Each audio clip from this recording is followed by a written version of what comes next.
नमस्कार दर्शक बंधु ओडिशावासी मानक पई आसिला बड़ खुशी खबर। सरकार करिसंती बड़ घोषणा। एबे राज्य रे बाहरिबा पई जाउची सरकार चाकरी। जेउ माने सरकार चाकरी पई अपेक्षा करी रहितिले सेमानक पई आसीची गोटे बड़ सुजोग।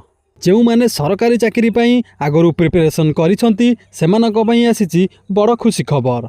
एबे राज्य रे बाहरिबो बड़ धरणर सरकार चाकरी। ताले दर्शक बंधु एबे आसंतु जानिबा एही सरकार चाकरीर नाम कौन, केते बयस आवश्यक अछि, केते क्वालिफिकेशन आवश्यक अछि, आउ आपण माने आवेदन करिबा पई शेष तारिखटी केबे। हाँ दर्शक बंधु, गोटे सरकार चाकरी पाइबा पई आशायी छात्र छात्री माने बहुत परिश्रम करुचंती। आउ एही भली आशायी मानक पई गोटे बड़ सुजोग आसी जाईची। आउ एथर महिला मानक पई गोटे बड़ सुजोग आसीची, कारण अंगनवाड़ी रे गोटे बड़ धरणर चाकरी बाहरिबा पई जाउची। ताहले दर्शक बंधु अंगनवाड़ी रे जो माने चाकरी करिया पई इच्छुक अछंती सेमानक पई गोटे बड़ सुजोग आनिचंती राज्य सरकार। एबे अंगनवाड़ी रे चाकरी करिया पई इच्छुक थिबा महिला माने यार फायदा उठाई परिबे। आ एही अंगनवाड़ी चाकरी पई आपण माने किभली आवेदन करिवे आमे से विषय रे जानिबा। जो महिला माने अंगनवाड़ी रे चाकरी करिया पई इच्छुक अछंती सेमानक पई गोटे बड़ सुजोग आसीची। जे माने एही अंगनवाड़ी रे चाकरी करी निजर स्वप्न मध्य पूर्ण करि परिबे।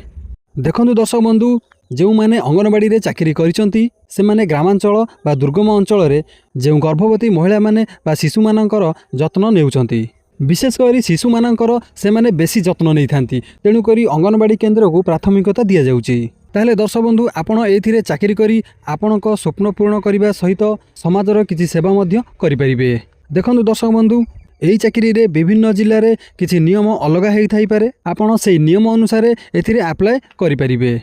ताले दर्शक बंधु एबे आसंतु जानिबा अंगनवाड़ी केन्द्र रे चाकरी करिया पई आपणकर योग्यता केते आवश्यक अछि।